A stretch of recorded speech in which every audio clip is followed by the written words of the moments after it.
Sonal happened to be the first designer, first Oh, employee really? of Wow. Studio. She walked in for the interview. She was not selected. I didn't select her. Okay. There was another designer candidate. who came in and I selected her.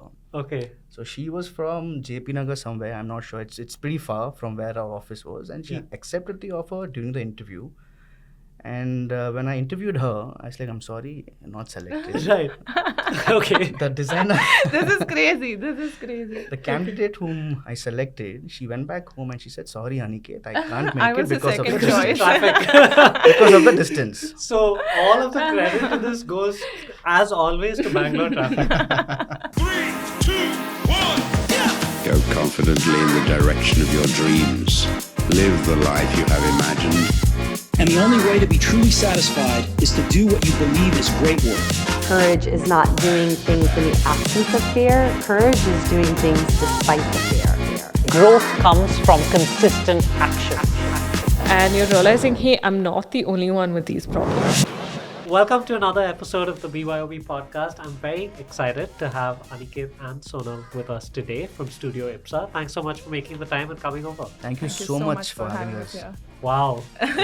Wow, you That's guys what are partners like do. partners. Totally in sync, not planned. Yeah. Amazing. So let's start with, I guess, the most obvious place to start, considering that wonderful thank you, which is, how does this work? Considering there are co-founders in the business, both of you guys working together, partnering together on the business. How did that journey start? See, I started back in 2016 and 3 years I was working myself. I didn't have an office space as such, neither an employee or a designer. 3 years down the lane, I thought of, moving out of the comfort zone and getting an office space. And I started hiring designers. And Sonal happened to be the first designer, first Oh, employee really? of Wow. Studio. And things went on. We started fighting a bit, had our own conflicts with the kind of work that we were doing, because I was very client oriented. I would not say that, I was always think about the budget and the costing and all of that. But Sonal here was very determined about making beautiful homes, something I different. got design and into the picture. exactly. Out of the box thinking. And that's when I realized she was very passionate in what she was doing. I had never seen anyone more passionate than her before she was a part of, our studio. And that's how she became a partner. We offered her the partnership and here we are. Wow. Okay. It all sounds so simple. So for a minute, I'm going to direct my questions to Sonal because I want to get her perspective of it, right? So when you start working at a studio, is it ever like, when did it start occurring to you, or did it occur to you going, I should be a partner in this business? Did you come in with that sort of No, objective? not at all. Tell me about your journey. Not at all. So actually, after I finished my diploma in interior design, which is again a long story because that was not actually my initial background. So I had done my engineering. We have time for long stories, so please feel free to go on a tangent, right? So tell us Right. about that. So I had done my engineering and I was working in a business analytics company. And this was not working well for me, and I knew I wanted to do something in the creative side. So that's when I decided to pursue my interior diploma. And then of one thing I was very sure of, all the conversations that I had with other people, of one thing I was sure that initially I did not want to get into a company or start with a company where the company has a large number of people, because then because of the hierarchy, your learning curve sort of takes some time to really curve up. So I was looking for places, of course, near my place as well, which was very convenient to and fro. I didn't want too much of a travel. I had done a lot of that for the 2 years that I worked.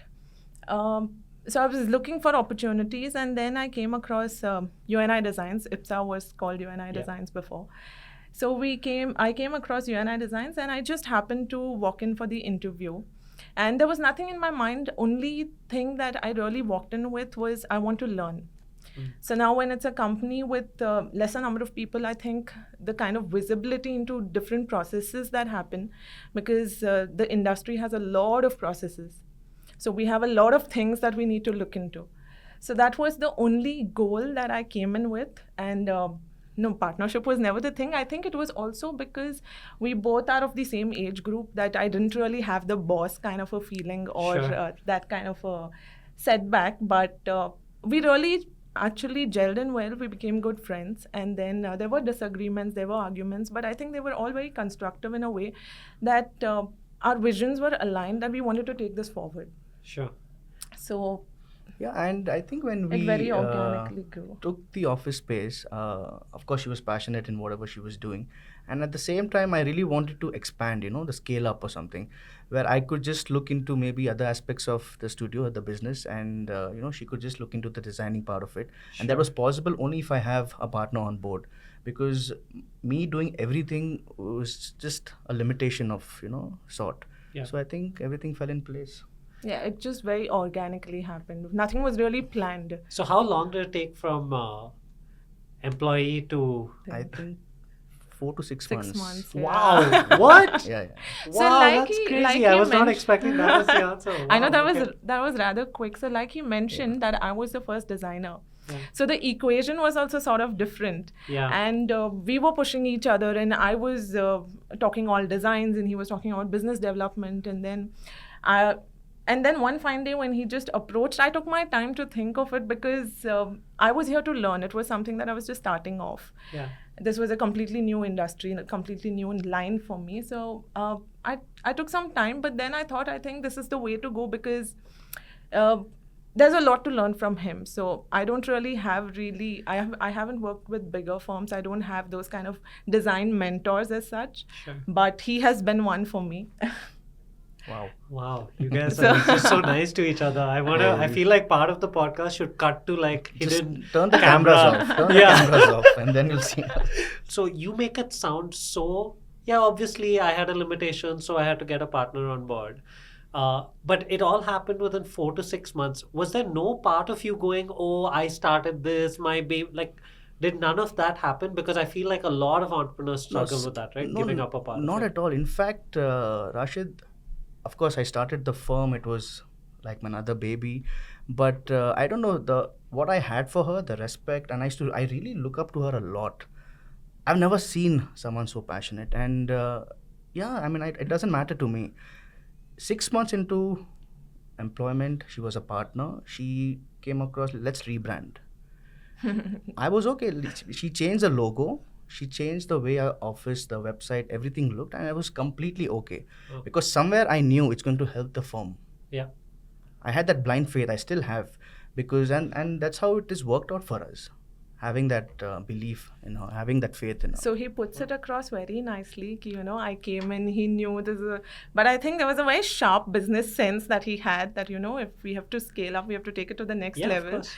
Yeah. I think both of those things have to go together, right? Yes. It's still, it just seems like an incredible story because I don't hear it often, right? The ones that we hear often are like, yeah, and then in 3 years, and then this happened, and then Yes. like it happened slowly. But the fact that it happened all so fast must mean that you guys were in step like very quickly. No, not really. Like I mentioned, even she mentioned, we had a lot of conflicts. And if a third person had to see both of us, he would be shocked about offering her the partnership. But I always have that, have that leap of faith. I had nothing to lose. Sure. Because when I started this office on the, an office space, I had this worry of overheads and all of that. But then I did a calculated risk about the amount of money that I'll need for the first 1 year. Yeah. And okay, there's nothing much for us to lose. I think now's the time we can try. Sure. And I think that paid off. I just love how this is so, obviously. I think somewhere it's meant to be. Yeah. Somewhere it's written or destiny or whatever. Because I'll make it a little more incredible for you. She was not the first designer, by the way. Should I tell them about? So she Yes, came in. the answer is yes. Whatever you were going to say, So, the answer is yes. she did come That's for the. mean. That's mean. No, I want to just say how it's meant to be.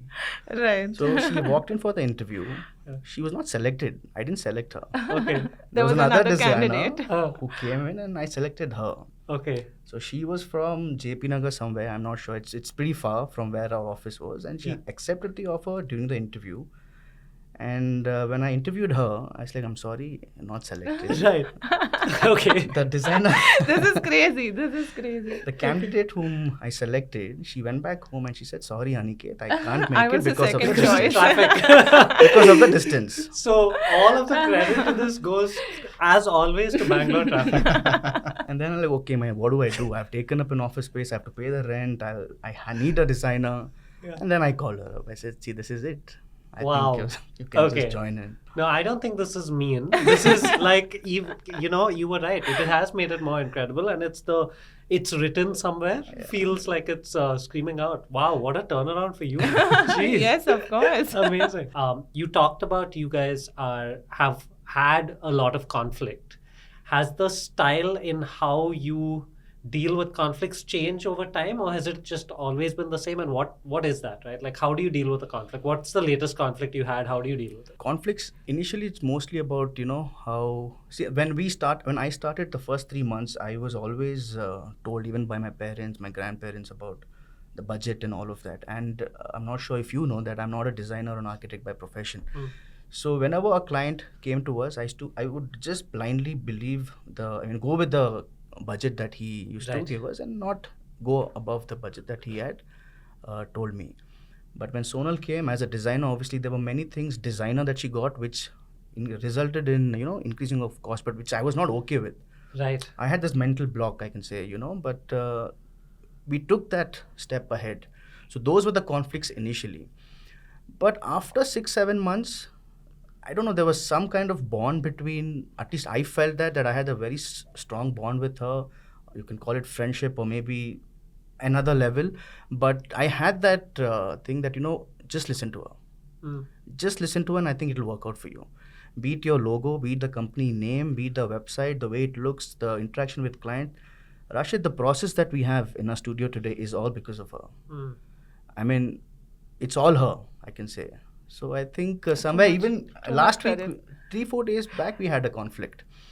4 designers together quit on a single day. Wow. And there was a conflict. I mean, what happened, Aniket? Why did you do this? Okay, whatever. But then, okay, see, Sonal, this happened. Now let's accept it and move on. Right. Then she said, no, Aniket, this is the change that you have to bring on. I said, okay, I'll do it. We have discussed it. Let's move on.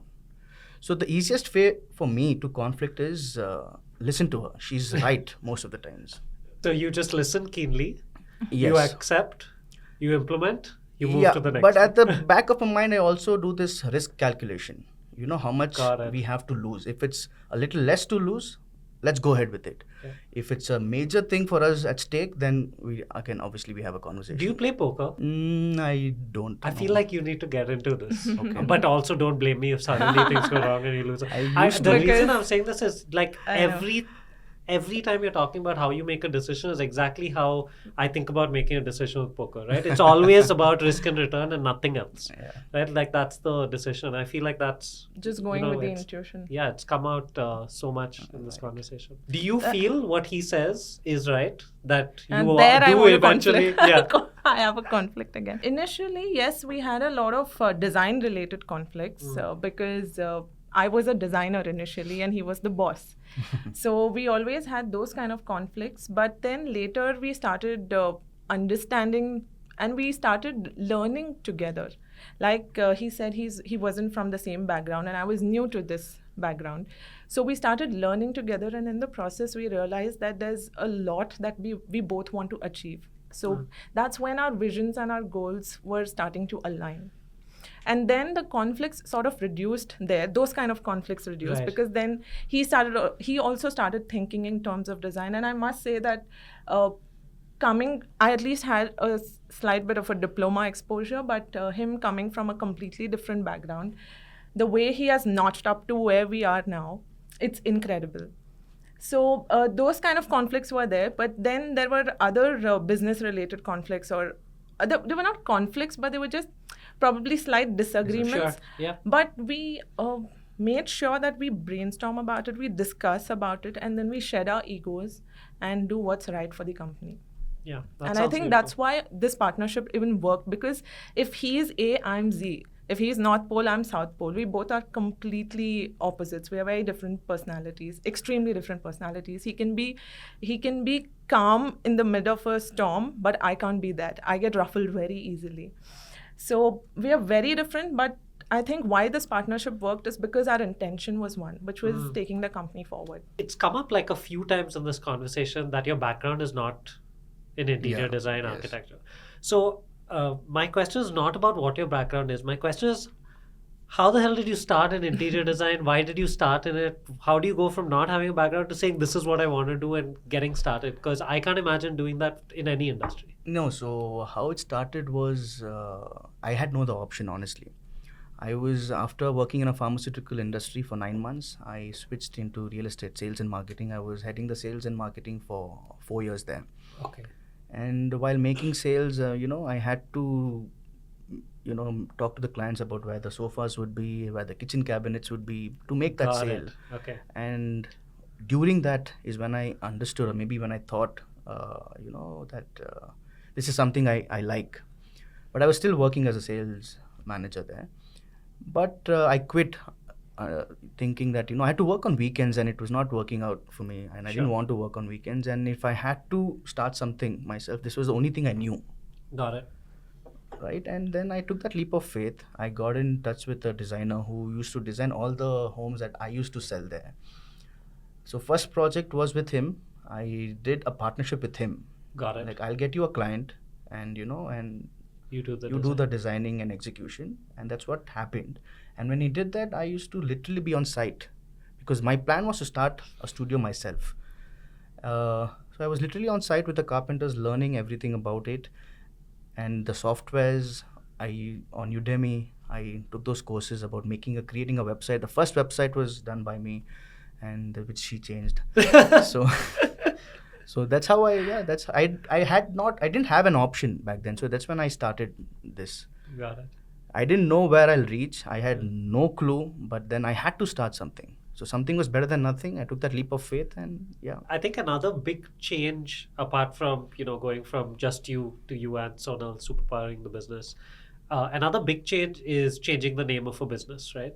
So talk to me about that change from UNI Designs to Studio IPSA. Why did that change happen? How did it happen? How did y'all implement it? Because right now, if somebody told me you have to change the name, I would be terrified out of my skin and I'd run away from that. We, in fact, did a rebranding exercise 1.5 years ago and they were like, do you want an evolution or a revolution? And I was like, revolution. So they're like, great, everything's up for grabs. And I was like, yeah, but name. Because, it would just terrify me. So please talk to me about this name change and how this came to be. So too many things happened last year, Rashid. We were invited to speak in a university. We were invited to be a part of shows and all of that. And then we discussed internally that, our goals now need to change. Okay. The kind of projects that we were doing, the way we portray ourselves, everything needed to be, and that's why we're thinking about the rebranding back then itself. But we were just not able to do it. And eventually it happened this year. No, that's what May this year I think is when we rebranded. So when I got on board and we started discussing about what the company mission would be, we were thinking. I know I was even scared to put across that because obviously it has been his baby and nothing that we didn't like the name, because even today everybody comes to us and tells us, why did you change the name? You and I was so much more relatable. Sure. But the intent was not to change the name. It was just to give a complete new, fresh feel and look to the company. Right. It was not to change the name, but things did happen. We also got to know about another company called UNI somewhere in Gujarat. Okay. And then there is US, I think, which is a Godrej initiative. Right. So all these things, and we thought we wanted to now completely get off because for one, we are not a modular firm. So we don't take any sort of that kind of project. So we are completely into bespoke, boutique kind of a studio. So we wanted that to come across. And with the whole you and us happening with Godrej, which was modular, and we just didn't want this company to feel that way. Yeah, associated. Yeah, okay. So, and again with the UNI in Gujarat, that was happening, though there was a bit of a spelling change with the ampersand and the AND. But we thought that we just took that decision. Again, it was very instinctive. So we thought we will do it. And then we started looking for names. And this name, IPSA, really hit us at the first note itself. So we thought, I think, no better time than now. And why IPSA? What's the meaning, or where did it come from? Is it just a beautiful sound, or does it mean something? I don't know. It is a Sanskrit word, and it rightly means ambition and desire. Oh, so beautiful. how our whole journey came up. So it's because of how passionate I was, and it's because of his ambition to really get there and desirous of being somewhere. So I think. Oh, beautiful. I actually didn't know that that's the meaning behind the name. Yes. It's beautiful. It makes so much sense. That's how we kept that name, because it was ambition and desire. But one of them, I think, sent us a DM as well. Does it stand for Interior Projects by Sonal and Aniket? Oh, wow. And I was like, wow. Yes, yeah. That's the answer. Sure. Oh, wow. Okay. Yeah, that works pretty well as well. Right, so you got the deep meaning and the quick one as well. So it just fits in. One of the journeys y'all have been on and Studio IPSA has been on is this incredible explosion and growth on social media that loads of people are like, how do I do this immediately, right? Like, I want to go from 1,000 followers to 1 million followers tomorrow. Can you talk to me a little bit about that journey? Firstly, did you set out with did you put this down as one of your marketing outcomes and objectives that you want to do this? Can you just walk me through that journey and how this has happened? What's helped you get to the type of following you have? I think it's more than 100,000 followers, right? For Studio IPSA. So how did that start? Interestingly, all questions related to social media should be directed there. Cool. People would think that I would be behind it because it's a lot more creative, and the way the whole tone comes out, it turns out to be slightly more inclined. Yeah, I'm not gonna lie. I thought this was all her. Okay, so no, but it's him. It's very simple. And when we hosted the community things in our studio, this was one of the questions, and answer is very simple. We didn't plan anything. We didn't use any software that you plan your posts and stories, and none of that. What we did was just one thing, which is simple: love your work. We literally love our work, what we do. We love what we do. And when you love something so much, I think you want to show it to the world. Even beat your kid. I mean, the kid starts walking, you tell the entire world, look, she started walking. That's today. True. Yeah. Today we did a new color. Wow, look at this. I want to show the world what we've done. From where I started, I was nothing. And today I'm able to do this. I'm proud of it. I want to show it to the world. And that just feeling makes me want to do it every day. And that's how it happened. It was COVID, it was lockdown, and I think that's when Instagram Reels just started. And I was like, okay, let's try it. We just handed over a new home. The clients were so happy. They become friends now. And I'm like, okay, we are doing right. We're doing something right, making homes for them, And we were just making a reel. I still remember this. I can never forget it. I was lying down on my bed. It was lockdown. My daughter was on my back. I was making that reel and I just posted it. And that was the first time it hit 1 million. Wow. So I thought, okay, people are liking what we do. Sure. And we started doing that often. That was one of the reasons. Other reason why we are or what we do is because we want to teach in whatever way possible to give it back to the community, whoever the budding designers, what we do, how it's done, because we learned the hard way. We didn't have anyone to talk to about or teach or learn something. We learned it on the site. Right. So I said, okay, let's teach. I mean, whatever the snags are, how can we help people avoid it? So with those, objectives, I think that's where we are today. I mean, so I kind of remember one slight conflict there as well. Yeah, go for it. So I am completely social media averse. I didn't have an Instagram account till it was COVID, and then I actually didn't know the scale in the way that it could really contribute to our learning. So that's when I got onto Instagram and I started taking slight interest into it. But all credits to him, he can adapt really quickly. So, when the reels came out and then he started doing the reels, and then, of course, that started giving us a lot of great traction. And again, our conflict there was, what will the content of whatever we are posting be? So like Aniket said, he really wanted to, he works completely through the heart, right? So if it's intuitive, if it's instinctive, he just goes ahead. I'm all heart. I'm only heart. The only thing I can do is love. I don't know anything else. So you started this interview with risk assessment and numbers and all somewhere of this, and now there's love involved. Yeah, so there's love for her wherever. Just go for it. Give it to her. I mean, just she'll handle it well, and I think. Yeah. So we started discussing the content of it. So when Aniket came up with, what we should show our on-site images and, take everybody through the process, because it's not just clients looking at us, it's a lot of other designers looking at us. And that's where I was like, what, I'll concentrate on my learning. For now, we'll keep that aside and we should probably portray things to, so I was starting to get like that business kind of a mind into it. And I was like, no, this is not what the clients want to look at. And right now we are focusing on the clients. But then he went for it as usual. And then we had a discussion and I was like, okay, nothing to lose again. So go for it. And I think that has really worked well for us.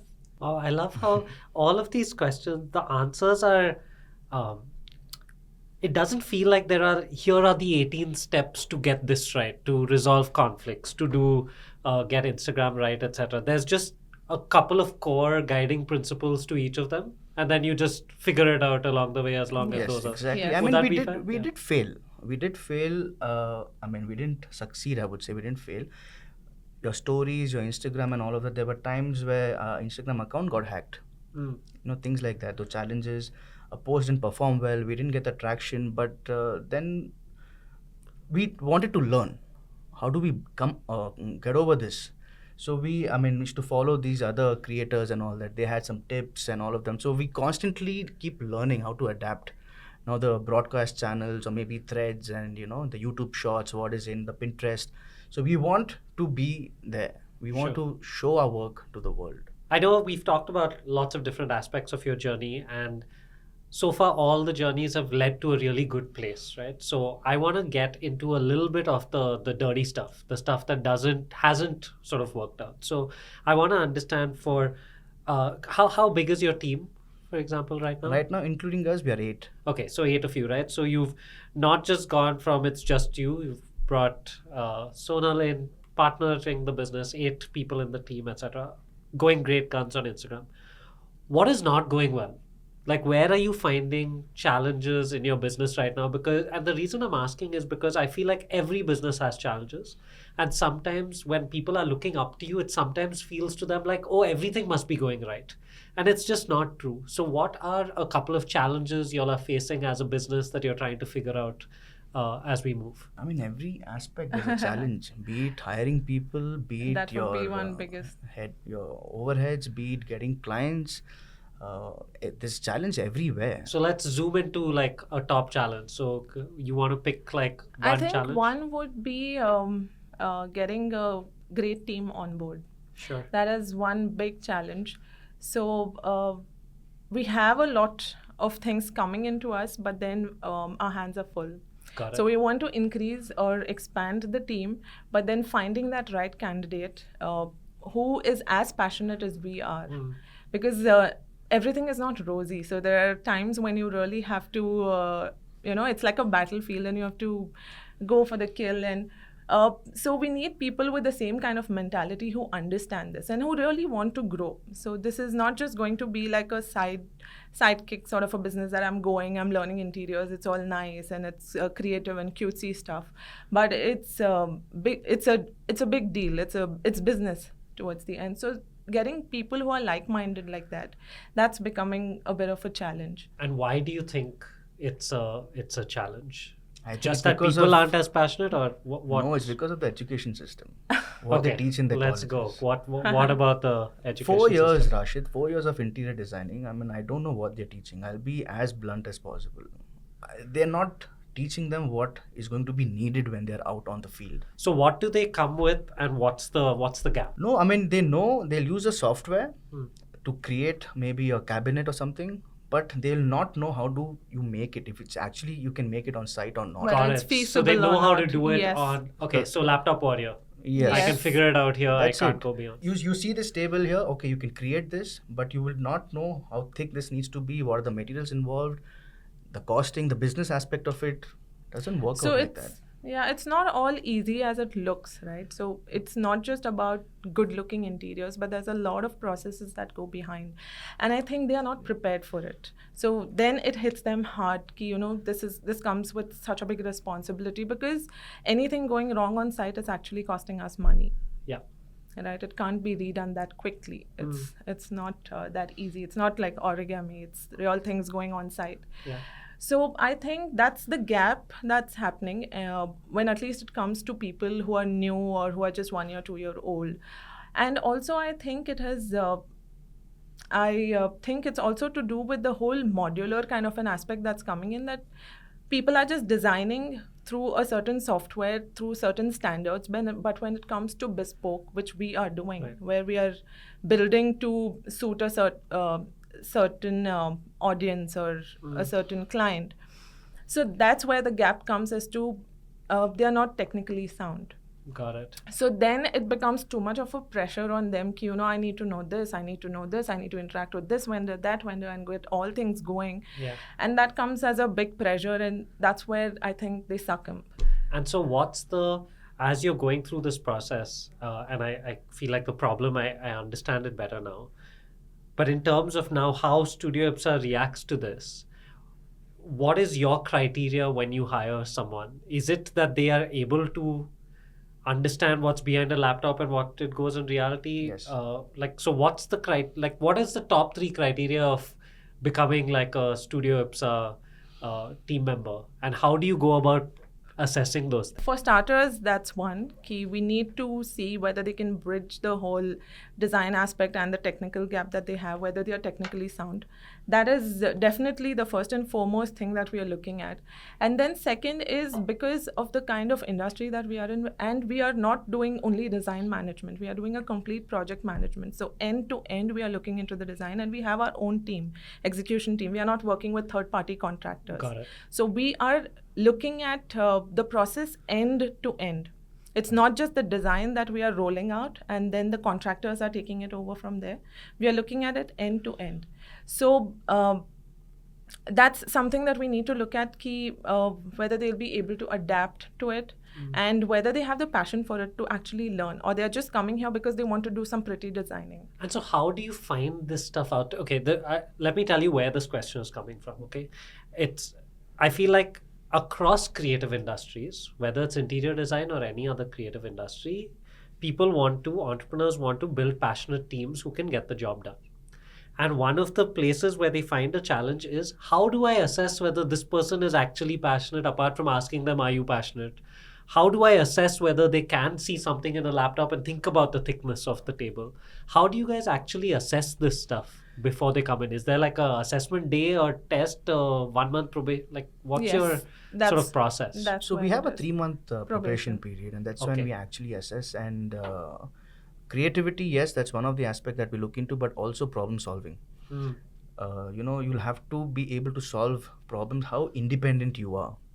I mean, it's not going to be a school where we'll spoon feed you, but you'll have to figure out how to find the solution yourself. I feel like that's the dream for every business That's owner, what, right? Like we- independent problem solvers. Yeah. Exactly. And so when they join and when they come to us with an issue, I said, you come to me with options of solutions. We will not give you the solutions. Yeah. You tell us what are the options you have.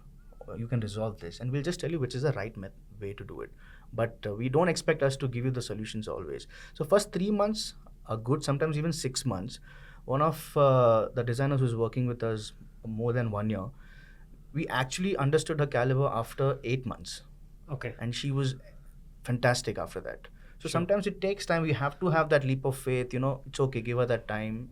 It will come with time. And regular assessments at regular intervals, and having a chat with them as to how it's going for them as well, to understand whether they are able to cope up, or as much as us looking into whether they are fitting into our company, it's for them also to figure whether things are working well for them here and they are able to grow. No, but there's going to be pressure. There's always pressure. I mean, what we've realized is students these days who come, and freshers especially, they expect no pressure. The millennials or the zennials, whatever you call them. I can't remember which one we're on now. So all I know is they're 10 years younger to us. Yeah. They expect no pressure. I mean, that's not going to happen. I mean, if you guys are watching or listening to whatever we are talking, that's not going to happen. If you need to be somewhere successful, to be at least better than what you were yesterday, there will be pressure. It's as simple as that. I love that. And self-learning, I think, is something that's missing these days. So they come with a learning from school, but then that's it. There's a stop, and then there has to be that urge to learn yourself, and keep yourself updated, which I think is another thing that's a challenge that we are encountering. That's so different, Rashid. I mean, there was a time when I had to send out my resumes. Like I had no other option. Even if I have the number, I was like, okay, I need to email. Yeah. And today it's like, hey, bro, I'm not ready for that. I might look young, but no, I am not ready for that. It's insane the number of people. So obviously I work with different business owners, and the number of them who recently, over the last year and a half, when I talk to them about top challenges, they always say one business thing, and there's one other challenge we need to solve, and it's we don't know how to manage Gen whatever it is. Like we're like, we don't understand what's happening. They obviously come from a different school of thought. We come from a different school of thought. How do you bridge that gap? How do you lead them? It is a big challenge, and I feel like it feels like a systemic challenge overall, right? That needs to be solved, because very clearly two completely different schools of thought, and we value different things. You have to figure out what the commonality is to sort of move forward. I also just wanted to call out, I get how passionate you are about the pressure piece, because the only time on the podcast where you literally turn to the camera, you're like, I am talking to you. Everybody needs to know that this is happening. Okay, so what's next for Studio IPSA, apart from doing the awesome stuff you all are doing already? Do you all have any big, I don't know, like a strategic project in mind for the business in terms of new product or service or brand or something like that that's next for you? Do more awesome work than what we are doing. Project-wise, yes, we have a goal. We have a certain place where we want to see ourselves in the next 2 years, 1 to 2 years. Okay. So we're not going to reveal that maybe today. But yes, we'll bring you back in a year and find out what it was and whether you got that. It will be done, you'll know. It will be done. This is what he was talking about. Got it. Okay, so we'll know. Okay, yes, that's exciting. Know. So yes, we do have goals, the kind of projects that we're doing, better than yesterday, better than the previous projects, the scale, the clientele, all of it together. Throughout the process, obviously help whoever is in need. I'm talking about designers who just pass out from college. Give it back to the community. That's a major thing that we want to focus on. So this is one thing I want to dig into, right? So we obviously met at a networking event. We had conversation there. And then one of the things we put together was a little workshop for interior designers. What I found really curious and interesting is that I would have expected for you to do a workshop which helps interior designers get better at their skill and at their craft, because that's giving back to the community. But you chose to partner with me to help interior designers build better interior design businesses, right? Yeah. Now, a lot of people will look at that and go, wait, why are you creating competition for yourself? So what's your take on that? Why did you go ahead with something like that? We're doing another one as well. So you're obviously looking to the industry and wanting it to grow. So what is your mindset behind making things like that happen? No, back then when she just joined, we wanted to become better in terms of designs, the clientele. We wanted to grow. And we did reach out to a few designers, but we were offered no help, or, we were ignored and all of that. And I really think when the college is unable to help them with the syllabus or whatever, I think somewhere we would really want to help them out. And coming to the competition part, I don't think there's a competition. Everyone has work. Yeah, there's enough homes. Yeah. We are just giving them a platform, and we have, like you said, 100K followers. Out of them, only 20 of them registered, which just shows what actually my competition could be or would be. Sure. But I'm okay. I'm fine. As long as they get to learn, it helps someone, why not? Because we were not, offered help. I think it's really important to help someone. It's very simple. All your answers are so this is where it comes from, and that all heart, all love keeps coming out, which is good. And what about, I know you all have shared sort of goals for the business that Aniket was sharing about. is there like a little personal goal that you have in relation to Studio IPSA that you want to particularly sort of push forward? Not really. We have our shared goals, and it's about taking IPSA forward only. But I think there's a lot that I want to learn. I want to do more, and because primarily I'll be designing, so I want to learn a little more about that, and I don't want to stop. And of course, the last year it was also a bit challenging because I delivered a baby boy, and he's 1 year. Congratulations. Thank you. He's 1 year old now. So last year was a bit of a challenge, and thanks to Aniket, he took on everything completely. And so that's one thing that somewhere is my personal goal. Ki, if Aniket is not around for some time, as seamlessly as he did really take IPSA through, that is something that I wish I can do, because You'll do better. I have not got an opportunity because he's totally hands-on. He's just on. Yeah, he's very hands-on, and that's something about him. He cannot rest. He has to keep learning. He has to keep doing something, and he has to keep pushing. He has to keep having these very charged talks every morning, and always trying to be better. I'm curious as well. So congratulations, of course. Thank you. I'm curious as well. How has your balancing act between life and business changed since you've become a mother? How does that impact your work, or has it not? It has, of course it has. It's a whole big deal having of a course. baby. Yeah. It has impacted where I could give 10 hours, 12 hours dedicatedly to work, and now I have to just switch over from this role to that role. Sure. But it has been seamless. It has been easier for a lot of reasons. One would definitely be, of course, the way the family has supported me through this, and a really big thanks to him, because giving me the kind of space to really be able to take on that kind of a responsibility.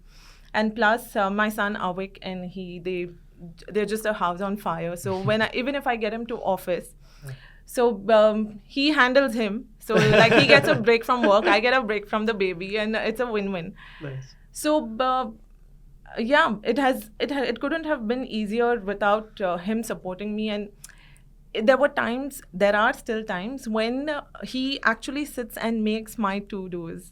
So he makes it so much more easier for me, so that I don't have to really break my head and I'm too focused on what has to be accomplished.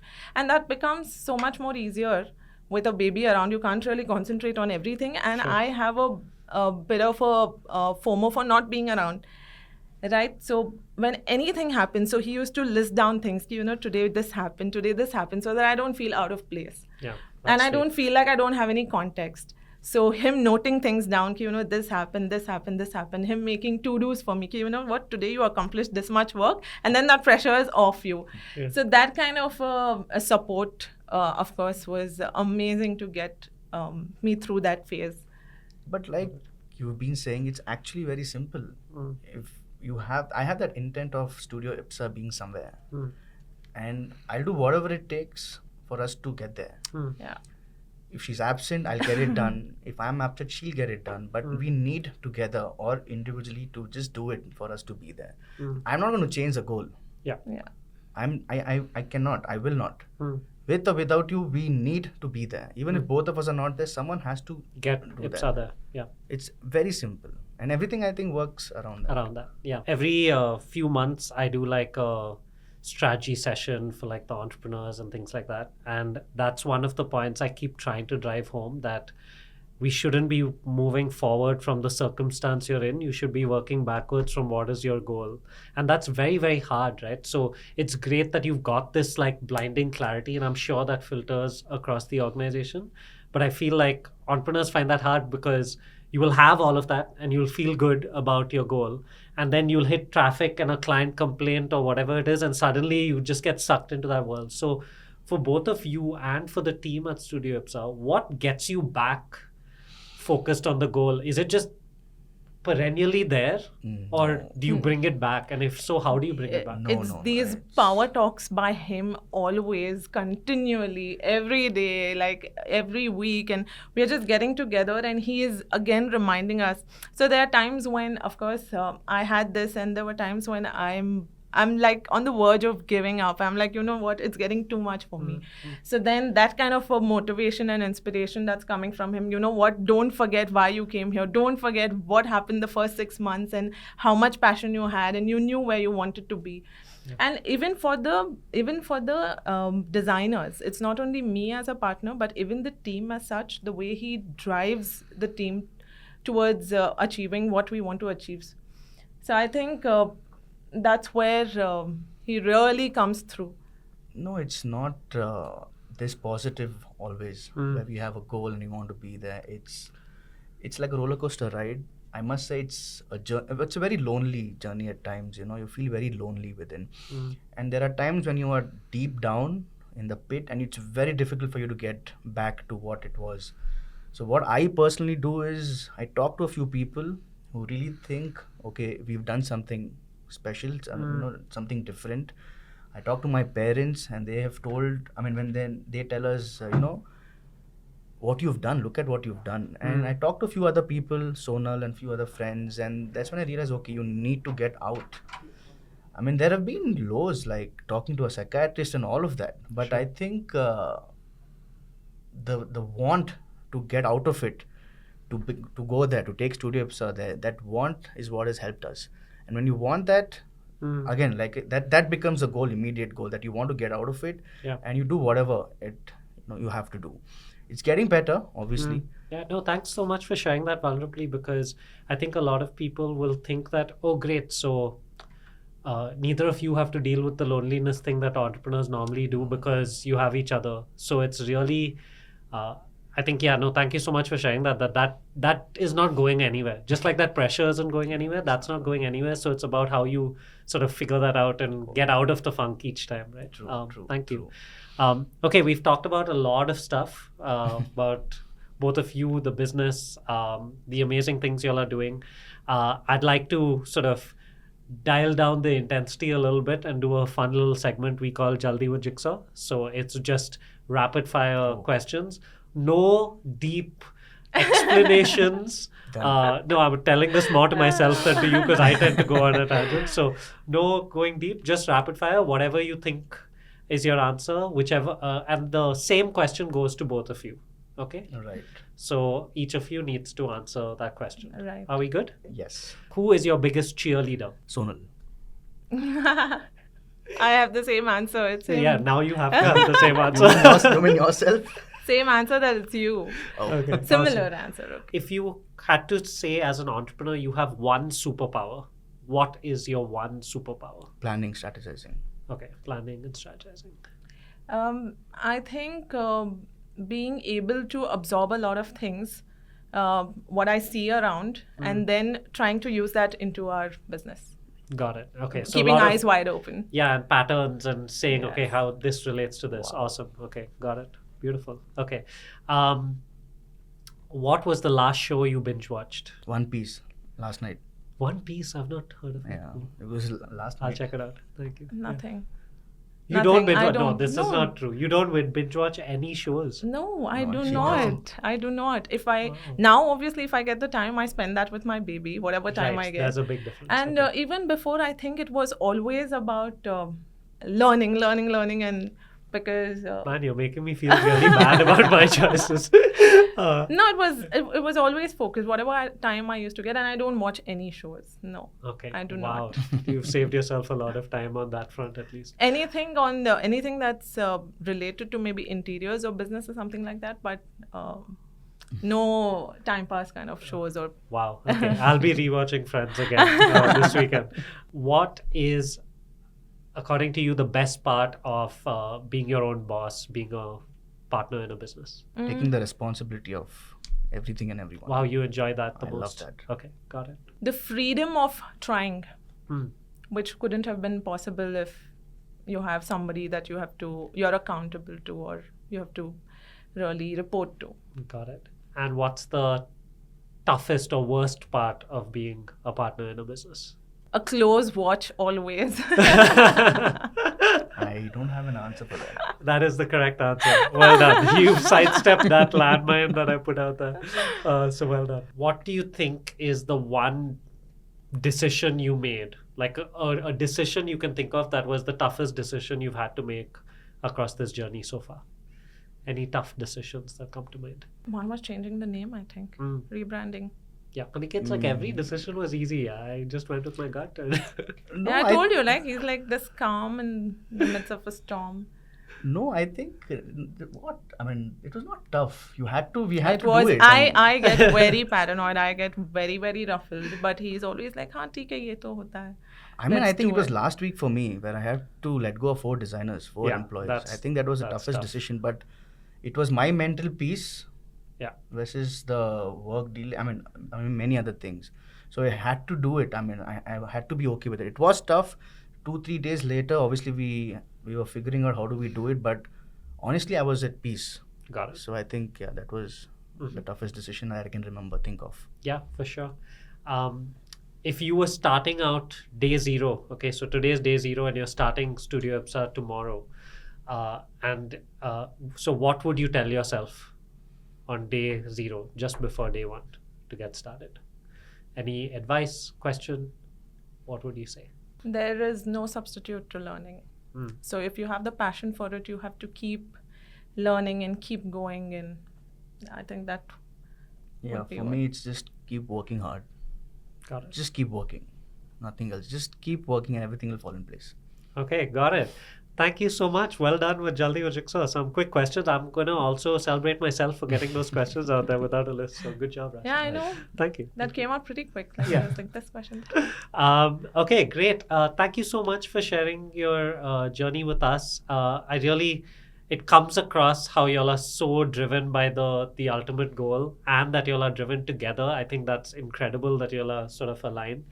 Can you just tell the people listening or watching where they can follow you on Studio IPSA if they wanted to sort of get in touch, see the type of work that you're doing? What would be the best place? Yeah, I think on Instagram you can follow us on Studio IPSA, and you can. I mean, I think everything is on Instagram. Yeah, Instagram, and we have a website where we have our projects featured. Awesome. Nice. Yes. Is it So- studioipsa.com? StudioIPSA.com. Yes. Okay, perfect. Yes. Cool. Thank you so much for this conversation. I Thank really you enjoyed so it. much, Thank Rashid, you for so having much. us here. So I hope you enjoyed this podcast. We're Jigsaw Thinking, home of the self-starters. If you're interested in being your own boss, head to jigsawthinking.com or drop us a DM at Jigsaw Thinking on Instagram.